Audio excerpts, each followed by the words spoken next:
নমস্কার। কবি সুভতী বসুর লেখা কবিতা সরস্বতীর কাছে প্রার্থনা। দেবী মা সরস্বতী, ভালো আছো তুমি? চারিদিকে যা চলছে, বড্ড চিন্তায় আমি।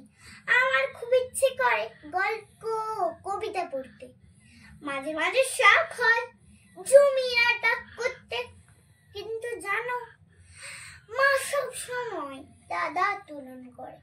ডাক্তার দাদা সিলেবাস ছাড়া পড়তো না কিছু করে। ঘুম থেকে উঠে টিউশনে যাই, তারপর স্কুল ফেরত আবার পড়া, সব কিছু যাই ভুলে। ইচ্ছে করে ফুটবল খেলি, ঘুড়ি উড়াই, আর গুলি ডাঙ্গুরি কুমির ডাঙা এসব বলার সার। সব সময় পড়াশোনা, সব সময় লেখালেখি। মা বলো ছোট মাথাতে আর ঢুকাবো কি?